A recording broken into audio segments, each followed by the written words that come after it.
Amigo, o Flamengo perde pro Lanús de novo, dessa vez dentro do Maracanã, e perde o título da Recopa Sul-Americana. É isso que nós vamos falar no vídeo de hoje. Vamos falar também de Neymar Júnior. Na partida de ontem ele fez 2 gols. Será que já merece para a Copa? Será que já merece e tá na próxima convocação nos jogos contra a Croácia e França? Vamos falar sobre isso no vídeo de hoje, beleza?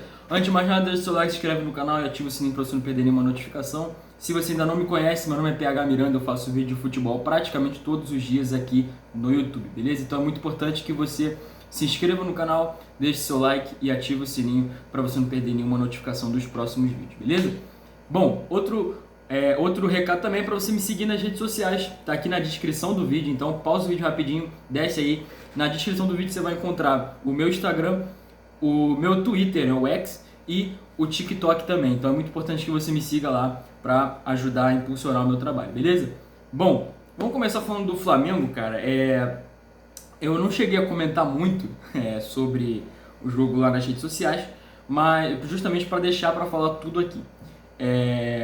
Deixando a zoeira de lado, né, brincadeiras à parte, porque lá no Instagram eu acabei extrapolando um pouquinho, talvez, porque pô, todo mundo sabe que eu sou botafoguense, então acabei extravasando um pouquinho. Mas, deixando a brincadeira de lado, falando um pouquinho sério, cara, o Flamengo tem muitas deficiências em 2026. E eu vejo, pelo menos na minha perspectiva, o mesmo erro acontecendo o erro que aconteceu em 2023. O Flamengo, quando ganhou aqueles títulos da Copa do Brasil e Libertadores em 2022, se debruçou sobre esses títulos durante a temporada inteira de 2023 e foi arrastando trabalhos, arrastando culpa em cima de jogadores, de técnicos, enfim.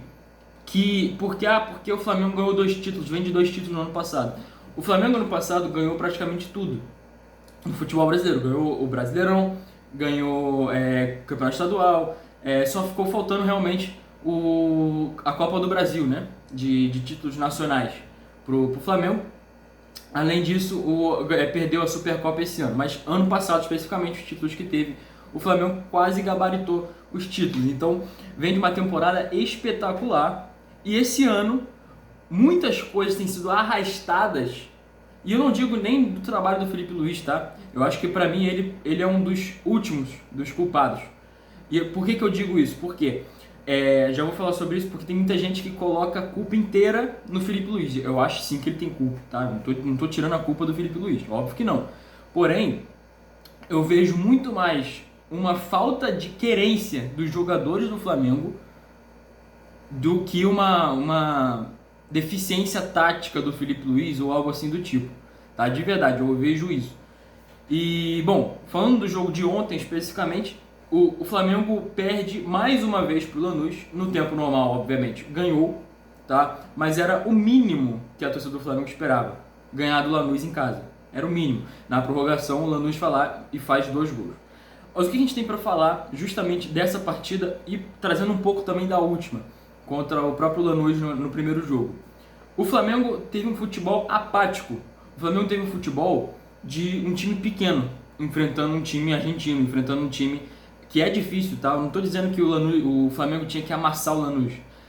Por questões financeiras, por questões de plantel, de elenco, era o que se esperava, tá? Era o esperado. O Flamengo é muito superior tecnicamente, superior fisicamente do que o Lanús. Então, o que se esperava era justamente um jogo em que o Flamengo era muito favorito. Tá? Eu digo isso sendo botafoguense, mas eu digo isso sabendo disso.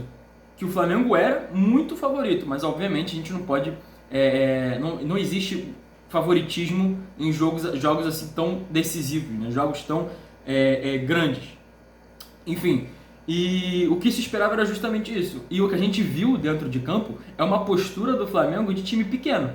Com todo respeito ao Flamengo, mas a postura do Flamengo, tanto no jogo de ontem, mas mais especificamente no jogo de ontem do que no jogo de semana passada, foi de um time pequeno, foi de um time que se apequenou diante de um time muito limitado do Lanús. Porque o time do Lanús, ele é bom, tá? Ele é bom, não é um time ruim, não é longe de ser ruim, se fosse ruim não estaria disputando a Recopa Sul-Americana, mas é um time, comparado ao time do Flamengo, um time muito limitado, tá? Comparado ao time do Flamengo, obviamente, tá? E você vê jogadores muito apáticos dentro de campo. Vou dar o exemplo do próprio Arrascaeta, que está devendo demais nessa temporada. E ele vem de uma temporada espetacular no ano passado. Tá? Talvez acho que posso cravar que foi a melhor temporada da vida dele no ano passado, 2025. E nessa temporada 2026 o Arrascaeta completamente inexistente dentro de campo. Inexistente. Quando ele entra, parece que o Flamengo foi com -1, de verdade. Parece que ele está entrando um jogador, um bagre dentro de campo. E não é o Arrascaeta, um dos melhores jogadores de futebol brasileiro atualmente. E aí a gente pode citar outros nomes aqui, tá? Não vou ficar individualizando a culpa. Longe disso. A culpa do Flamengo é muito mais coletiva do que individual. Mas, falando alguns nomes aqui, o próprio Lucas Paquetá, uma contratação de 40 milhões de euros, ainda não se mostrou no futebol brasileiro. E tem que se mostrar, e a torcida precisa sim cobrar, tá? Então, por exemplo, ontem fez uma partida horrível também o Paquetá, várias bolas erradas, vários passes de 2, 3 metros ele errando. E pô, com todo respeito, uma contratação de 40 milhões de reais não pode errar um passe de 2 metros. Não pode, tá? De reais não, desculpa, de euros, que é pior ainda, né? Que é pior ainda. Mas não pode errar um passe de 2 metros, não pode, não pode. Um jogador do Lanús, ele pode errar esse passe, porque ele se propõe a fazer isso, que ele joga no Lanús. Agora, o Lucas Paquetá, que custou 40 milhões de euros, ele não pode errar um passe de 2 metros, pô, não pode. 40 milhões de euros, eu falei reais de novo, né, perdão. Mas enfim, e aí o Flamengo, volta a bater nessa tecla, o Flamengo fica dependendo novamente dos títulos do ano passado. E os torcedores, dessa vez, eu vejo que não estão se contentando, obviamente, né? Porque já são 2 títulos perdidos na temporada e um início de temporada muito ruim. Se eu não me engano, o Flamengo já está na sua 7ª derrota no ano e só estamos em fevereiro ainda. E o Flamengo já tem 7 derrotas. No ano passado, eu nem sei quantas derrotas o Flamengo teve, deixa eu ver. Enfim, e cara, o Flamengo, cara, tá muito diferente do ano passado. E acho que isso todo mundo... Cadê? Deixa eu ver aqui quantas derrotas o Flamengo teve. O Flamengo teve 11 derrotas. 11 derrotas no total, correto? De 79 jogos, 11 derrotas em 2025. Só em 2026 já tem 7. Tipo assim, é um absurdo completo. E por que é um absurdo? É só porque é o Flamengo? Não, não é só porque é o Flamengo. É por causa de todo o investimento que foi feito e de tudo que se espera de um time que acabou de ser campeão da Libertadores e do Brasileirão. A gente vê no ano passado, por exemplo, o Botafogo passou pela mesma situação. Óbvio que em contextos diferentes, mas a situação muito parecida. Que é um time que vem de uma temporada que ganha o Brasileirão, ganha a Libertadores, quase ganha praticamente tudo no ano, e vai para o ano seguinte, o que se espera é o quê? No mínimo, você manter a competitividade. E o Flamengo não manteve nem a competitividade, assim como o Botafogo não manteve no ano passado. E o Botafogo foi extremamente criticado, tá? Eu vejo muitos jornalistas hoje, formados, né, que tem o seu diploma lá, botando a culpa do Flamengo não estar performando bem agora em 2026 por conta de calendário. Sendo que quando foi a vez do Botafogo, não vi ninguém falando sobre isso. Mas tudo bem. O Botafogo obviamente tem outras questões também, vendas de jogadores, né, perda do seu principal do seu principal ativo, que é o seu técnico, né, na minha visão principal, como é que pode dizer, a principal pessoa que fez o Botafogo ser campeão de tudo foi o Arthur Jorge, e o Botafogo perdeu ele, talvez acho que foi a pior perda do ano do Botafogo. Mas enfim, voltando a falar do Flamengo, o Flamengo, a torcida do Flamengo não tá se contentando tanto como foi em 2023, tá? Porque em 2023 o Flamengo faz uma temporada ruim, tá? Não é uma temporada absurda, tá? Pelo amor de Deus. Perdeu tudo, tem que jogar fora. Não, porque o Flamengo vai para uma final de Copa do Brasil e consegue uma colocação muito boa no Brasileirão, tá? Mas enfim, e ganha o Carioca, se não me engano, ganha a própria Recopa. Não vou se lembrar em cima de quem, talvez do Independente Del Valle, posso estar enganado, mas acho que foi isso. Enfim, e aí voltamos para 2026, o Flamengo repete erros parecidos agora, acho que com um teor pior, e faz com que a torcida perca completamente a paciência. Porque é um elenco muito, muito, muito... como é que eu posso dizer? Desculpa, perdi o termo. Mas é um elenco muito forte e que se espera muito desse elenco do Flamengo. Por isso que a cobrança precisa ser igual. O tanto que se espera e o tanto que não foi feito, a crítica precisa ser enorme. A crítica precisa cair em cima. Precisa cair em cima também do Felipe Luiz. Que ontem, o time do Flamengo, como eu falei, que se comportou, voltando a bater nessa tecla, o time do Flamengo teve uma postura de time pequeno ontem. E por que eu digo isso? Porque o Flamengo, muitas das vezes, jogou no contra-ataque, não, desculpa, jogou naquela posse de bola que geralmente um time, não time pequeno especificamente, tá? Mas é porque existem times pequenos que são muito mais organizados que o Flamengo foi ontem. Mas o time do Flamengo jogou numa postura, por exemplo, parecido muito com o que o Vasco tem feito nas últimas partidas. Com o Diniz, por exemplo. Que é aquele time que não tem construção, não sei o que, vamos botar bola na área. Bola na área, bola na área, bola na área. Foi assim que o Flamengo jogou pelo menos metade do segundo tempo de ontem. Pelo menos metade. E foi assim na prorrogação também. E óbvio que isso ia dar errado. Tá? Óbvio que isso ia dar errado. O Lanús não é um time ruim. Tá longe de ser um time ruim. O Lanús foi lá, se defendeu muito bem. Tem que dar os seus méritos também. Tá? O Lanús foi muito bem nos dois jogos. Se defendeu muito bem contra o Flamengo. Se comportou muito bem dentro da partida, tá? Não achei que tá longe de ser aqueles times catimbeiro e tal, óbvio que fez aquela cera de sempre, mas se fosse o Flamengo também ia fazer cera normal. Isso tem no futebol, infelizmente, mas tem no futebol. E não achei que foi um time que jogou sujo, não foi um time catimbeiro, tá? Na minha visão. E o Lanús vai lá e se comporta muito bem, consegue pressionar e acaba fazendo o gol logo no início do primeiro tempo, né? Se eu não me engano, não vou lembrar exatamente a minutagem, mas o Castilho, ele mesmo que fez aquele hat-trick no Flamengo no jogo de ida, né? Só que só valeu um gol. Ele volta a marcar num erro muito, muito crasso do Ayrton Lucas. Tá? Eu vi muita gente falando que é o erro do Rossi, mas eu acho que o erro foi do Ayrton Lucas. Por quê? Quando você tem o campo já estava muito molhado, na verdade. O campo estava muito, como eu posso dizer, atrasando mesmo a bola em várias áreas do campo. E aí você dá uma recuada pro goleiro que, cara, aquela bola foi muito fraca. Foi muito fraca. Aí você pode porque o Rossi escorregou. Eu acho que mesmo se ele não tivesse escorregado, ele não ia alcançar aquela bola, tá? Eu acho que não. De verdade, eu acho que ele não ia alcançar aquela bola. E o Castilho foi muito bem, tem que dar todos os méritos. Ele dá um drible, uma meia-lua, né, no Rossi.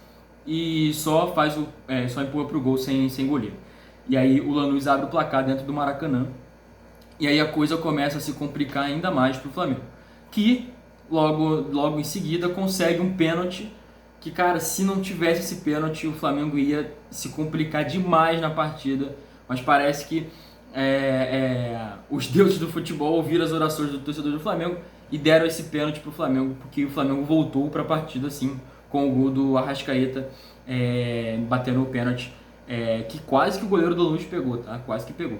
Mas enfim, e aí o Flamengo consegue ir para cima, consegue atacar, porque era o mínimo que se esperava de um time que está atrás do placar no agregado, era o mínimo, tá? E o Lanús se defende muito bem, tá? Tem que dar os méritos pro Lanús, porque o Lanús consegue se defender muito bem.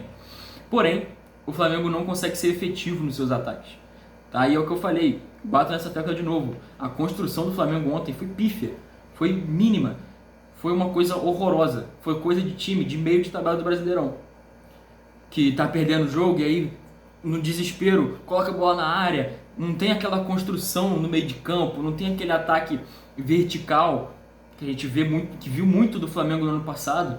Um time extremamente agressivo, que marcava em cima, que atacava mesmo muito forte. E ontem o Flamengo foi completamente apático, tá? E totalmente diferente do que foi no ano passado. E isso não é de hoje. O Flamengo perde a Supercopa pro Corinthians jogando dessa forma e agora perde de forma patética. Por que patética? Porque perdeu os 2 jogos pro Lanús. E o Lanús, comparado ao time do Flamengo, é um time extremamente limitado. Volto a bater nessa tecla. E o Flamengo não pode perder pro Lanús. Porque é o Flamengo. Não é porque é o Flamengo, é por causa justamente do seu elenco, de todo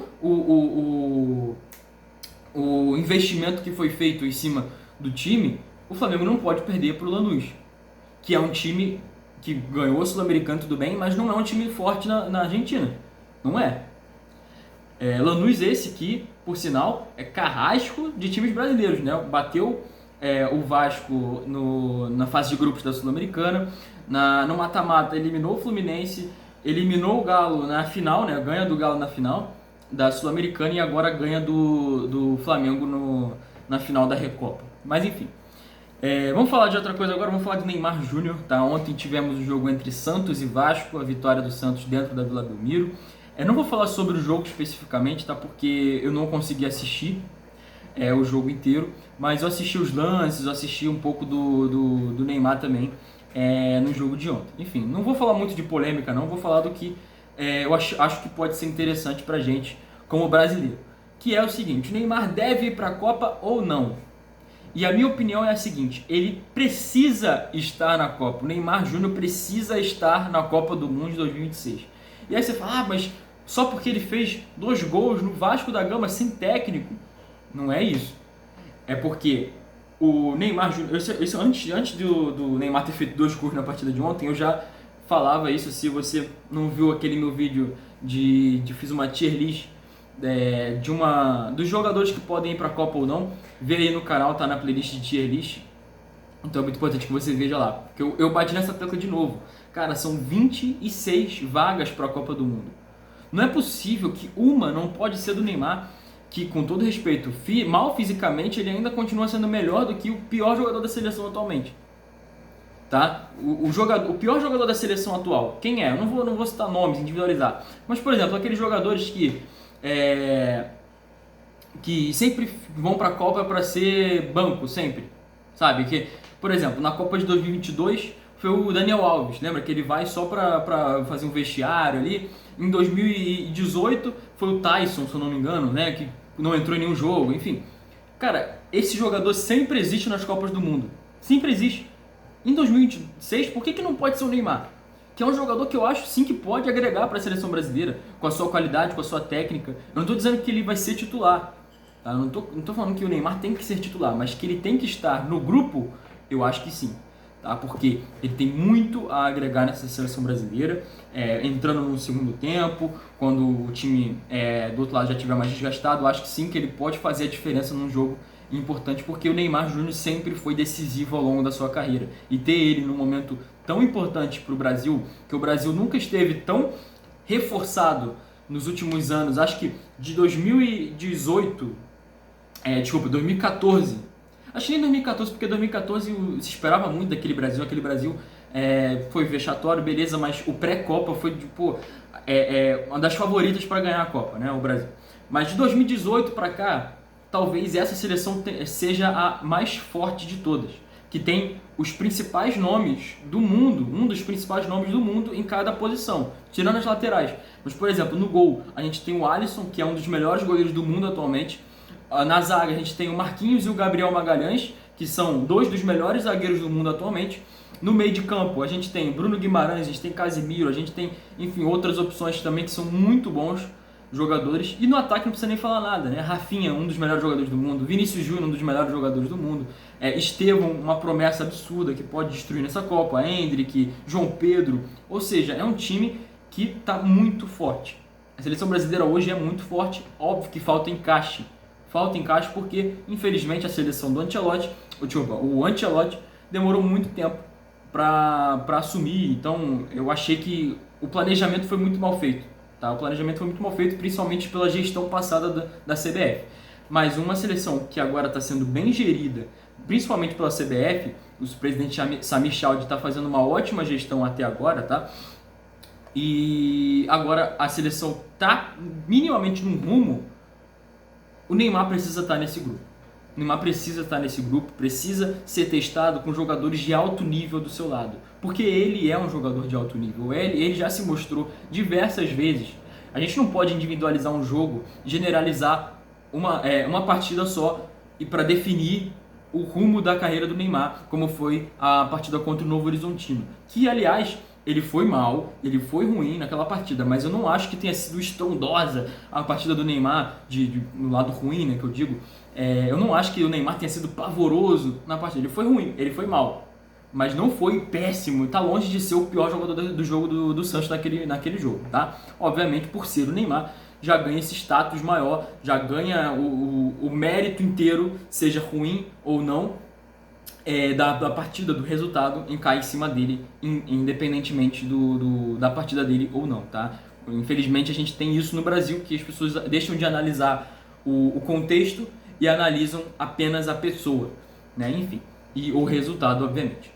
Mas voltando a falar de Copa do Mundo, o Neymar, cara, eu acho que ele tem muito a agregar e já se mostrou dentro do futebol brasileiro que ele consegue sim performar em alto nível, ele consegue sim decidir as partidas. Não é de hoje que ele decide os jogos para o Santos.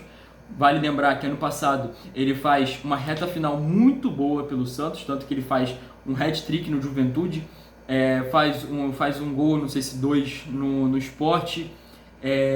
Ele faz aquele gol no Mirassol, no empate com o Mirassol, que pô, naquela época o Mirassol tava jogando pra caramba.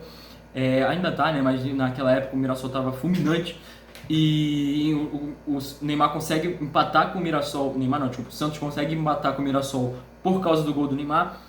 E decide em casa contra o Flamengo, que naquele momento era o melhor Flamengo dos últimos anos. Tá? O Flamengo em 2005 foi um dos melhores Flamengos dos últimos anos. E o Neymar decidiu contra o Flamengo na Vila Belmiro, vale lembrar isso também.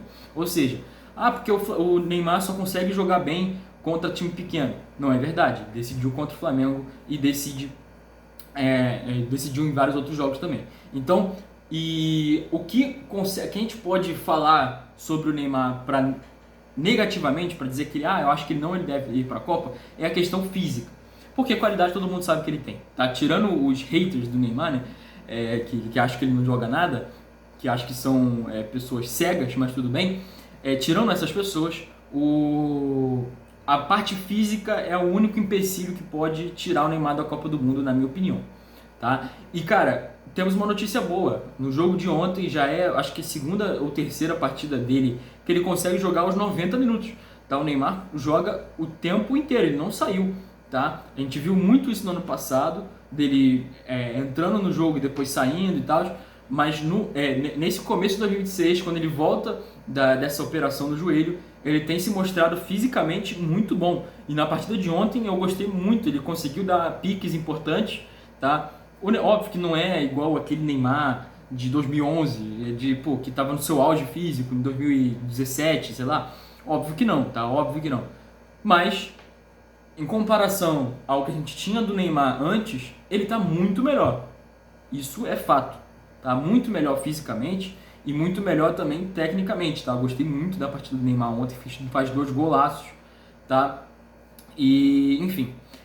eu não vou comentar sobre a treta dele com o Thiago Mendes, mas só passando por cima, eu acho que a postura do Neymar quanto a essas briguinhas dentro de campo, não é de hoje, né, que o Neymar é um jogador briguento, tá? Isso acho que isso é um fato, gente, não é uma opinião minha. O jogador é um jogador que arruma bastante briga e a personalidade dele implica nisso, né, obviamente. Mas enfim, eu acho que isso é ruim para o Neymar, é ruim para a carreira dele. Tá? Eu sei que é uma briga que vem de antes, né, do Thiago Mendes, é uma briga que vem lá da França. Vale lembrar que o Thiago Mendes que causa aquela torção no tornozelo do Neymar lá em 2020. Então, quando o Thiago Mendes jogava pelo Lyon, o Neymar estava jogando no PSG. E aí o Thiago Mendes acaba torcendo o tornozelo do Neymar. E aí, segundo o Neymar, né, o Neymar disse que o Thiago Mendes disse novamente que iria quebrar ele, e enfim, eu não vou entrar nesse mérito porque não tem prova suficiente para falar que foi ele que falou isso, não sei se ele falou isso ou não, não tem nem ou alguém que falou isso, mas enfim, não vou entrar nesse mérito, que ele foi babaca, porque o Neymar na entrevista logo pós-jogo, o Neymar chamou ele de babaca, então, enfim, mas analisando o fato em si do Neymar toda hora ficar querendo cavar um cartão amarelo, isso é de jogo, tá ok? Isso é de jogo, tá? Todo jogador faz isso, querendo cavar um cartão amarelo em cima do jogador que já tem um amarelo. Mas, cara, fazer isso de forma esdrúxula, na cara do juiz, como foi ontem, acho que isso é ridículo, isso passa do ponto. E isso é ruim para a imagem do Neymar, que já não é uma das melhores, tá? Mas enfim... E isso é péssimo para um jogador, uma postura de um jogador que quer ir para a seleção, que está realmente focado em ir para a Copa do Mundo. Então, o que a gente pode dizer sobre isso? Eu acho que o Neymar tem que parar de dar importância para coisas tão fúteis assim. Então, por exemplo, essa briga dele, óbvio que ele, eu não tô falando pra ele não brigar, porque isso aí é dele. Eu acho que ele não devia brigar, óbvio. Mas, cara, fazer essas coisas ridículas que ele fez na partida de ontem, por exemplo, como, por exemplo, o Thiago Mendes encosta na cabeça dele, 4, 5 segundos depois ele cai no chão, finge de morto, sei lá. Enfim, isso é ridículo, cara, isso é ridículo. E pra imagem dele como jogador de futebol, como um cara que teoricamente está ambicioso para jogar uma Copa do Mundo, isso é muito ruim.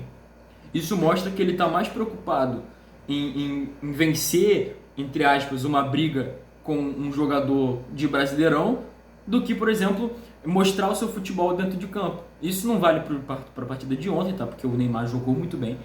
Mas, no geral, a imagem que fica é essa. Que ele está mais preocupado em brigar do que jogar. Tá? Não estou dizendo que foi isso que aconteceu, mas é o que a imagem passa. Então isso é ruim para a imagem do Neymar. Beleza? Mas enfim, rapaziada, esse foi o vídeo. Espero que você tenha gostado. Se gostou, deixe seu like, se inscreve no canal, ativa o sininho para você não perder nenhum vídeo aqui do canal. Valeu, tamo junto, é nóis, valeu!